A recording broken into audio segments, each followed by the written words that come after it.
Second U.S. carrier group heads toward Middle East amid Iran tensions. The USS Gerald Ford was located off the coast of Morocco on Wednesday. A second American aircraft carrier, the USS Gerald R. Ford, is heading toward the Middle East amid rising tensions with Iran, accompanied by destroyers and aircraft being redeployed from missions in the Caribbean region, a U.S. official told ABC News. As negotiations between the U.S. and Iran over Tehran's nuclear program continue, American aircraft carriers are at the forefront of a major U.S. military buildup in the Middle East. The Ford is expected to join the USS Abraham Lincoln in the region, the latter having arrived there late last month. The Ford briefly transmitted its location off the coast of Morocco on Wednesday as it approached the Mediterranean Sea, according to data from the Marine Traffic website. The carrier's location was visible for around 2 hours. Also visible on the Flight Radar 24 website on Wednesday were two C-2A Greyhound aircraft, which in recent months have been operating off the carrier. The aircraft transmitted their locations off the coast of Portugal, around 230 miles from the Ford's position. The Ford is being accompanied by 4 destroyers as it sails east toward the Middle East.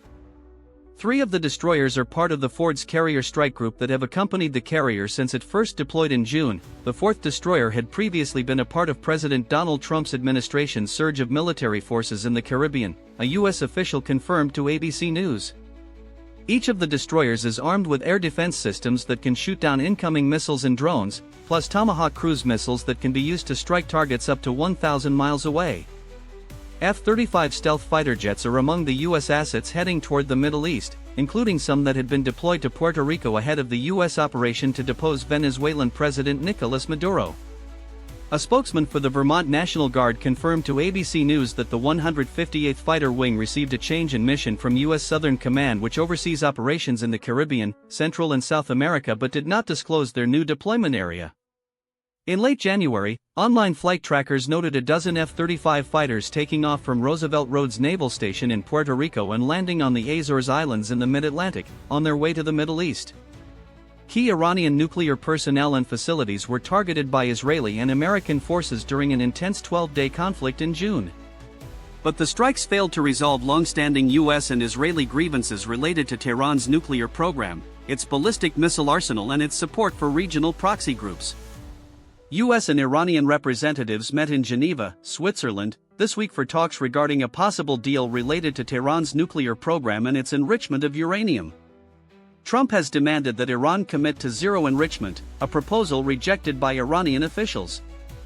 U.S. officials briefed on the negotiations said Iran indicated a willingness to suspend its nuclear enrichment for a certain amount of time, anywhere from 1 to 5 years.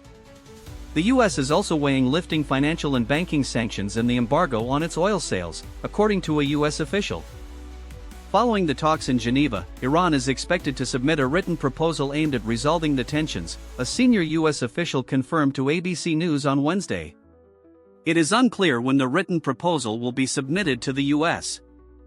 On Tuesday, a White House official said Iran would provide detailed proposals to address some of the open gaps in our positions in the next 2 weeks. ABC News' Shannon Kingston and Mariam Khan contributed to this report. You have reached the end of our in-depth report. For more deep dives into global affairs and breaking news updates, please subscribe to Neuron News Global and enable all notifications. Stay informed, stay ahead. See you in the next broadcast.